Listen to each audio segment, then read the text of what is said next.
Leo, hi! Welcome to Mystic Queen PH at ito ang inyong weekly reading for January 15 to 21, 2023. This is a general reading, just take what resonates.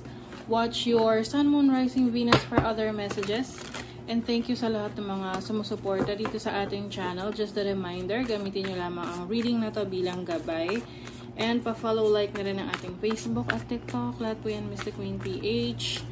And also, please check out my Shopee. Available mga protection and prosperity items, bracelets, zodiac sign bracelets, and many more.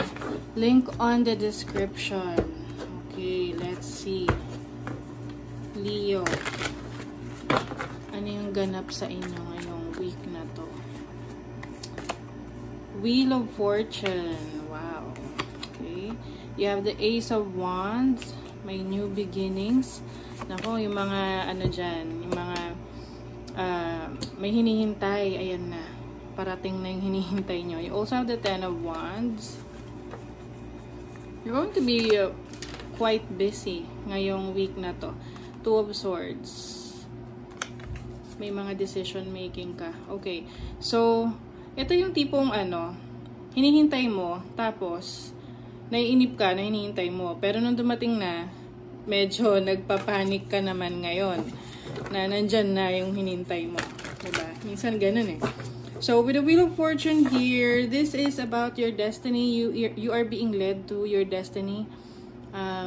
Kung ano man yung mga gagawin mo this week, yan ay, ano, lalo na kung ito yung hinihintay mo talaga, yung gusto mong mangyari, tapos nangyari talaga siya, dumating na.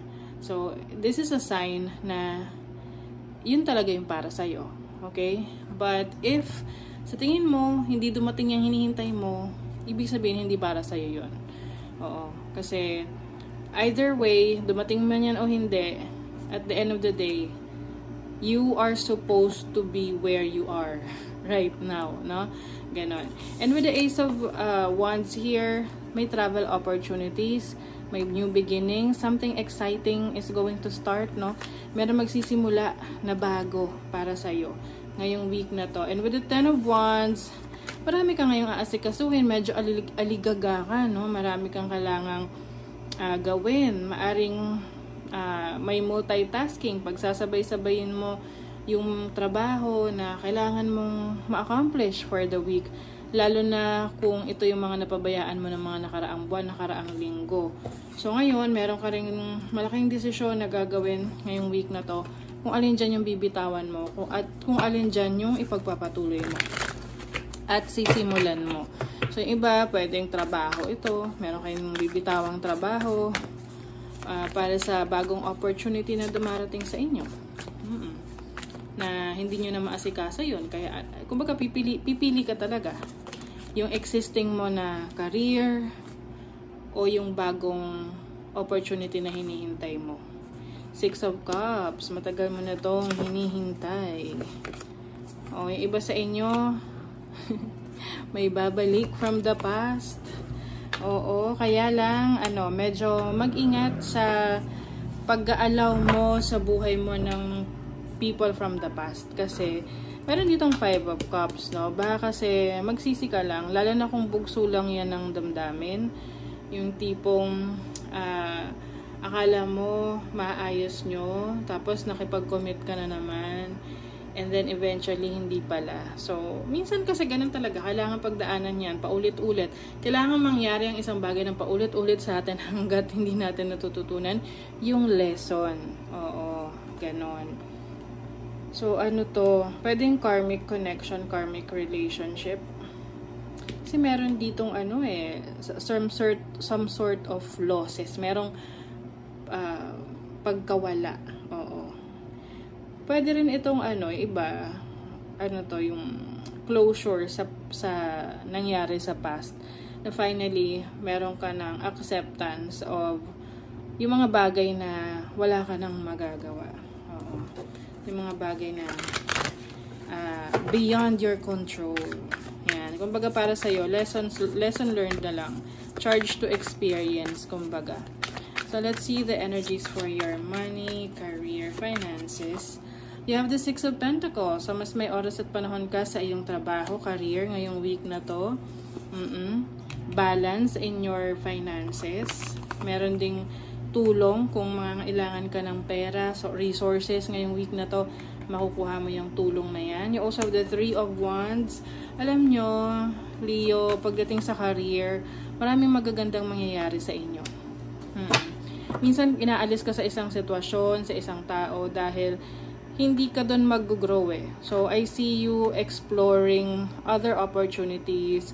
I see you growing, expanding your career, your business, your finances. So, pagdating naman sa love life, Five of Wands. So, meron talagang, challenge sa inyong relationship sa love life. Judgment, may pagbabago, may acceptance. Diba, nabanggit ko sa inyo kanina na finally tinanggap nyo na talaga or tatanggapin nyo na may mga bagay na wala kayong control. And you're also assessing the situation na kapag ang isang relationship lagi nila nag-aaway, parang wala nang katapusan, maybe there is something wrong talaga na kailangan nyo ng harapin, tanggapin, ayusin, and move on. Yes, with the Magician card here, you are stepping into your own power. Hindi mo nahahayaan na i-take advantage ka ng iba or i-take for granted ka ng iba sa relationship. Kasi you know your worth. 'Di ba? Alam mo na kung ano ang iyong halaga. So, hindi mo hahayaan na ikaw basta-basta na lang dyan na i-take advantage. So, let's see what else. For Leo. Sensitive soul. Strengthen your boundaries. O, diba? Speaking of, para hindi ka ma-take advantage, you have to set boundaries. And cut cords. Oh my God. Oh, Leo, you are cutting cords. Pinuputol mo na ang mga connection, relationship sa mga tao, sitwasyon sa buhay mo na toxic, no longer serving your highest good. Meron ding inner child, don't take life too seriously. Ayan, wag ka raw masyadong magpa-apekto sa mga challenges na na-experience mo. At, don't lose yourself. May mga pagkakataon pa rin na bigyan mo yung sarili mo na mag-enjoy, have fun, diba? Heal your inner child. Ang problema naman, lagi namang kasama sa buhay yan eh. Kasama yan ang growth natin. So, trust your situations. Approach the situation with a light heart. Ayan. So, yun nga. Chill ka lang. At magtiwala ka sa kakayanan mo na kaya mong malagpasan ang mga challenges na kakaharapin mo because you are strong enough to face any challenges. Because you're a Leo, diba? Yes. So, that is your reading, Leo. Kung nagustuhan nyo ito, naka-resonate kayo, mag-comment kayo dyan. Like, share, subscribe para lagi kayong updated sa ating mga readings. Thank you so much, Leo. See you again.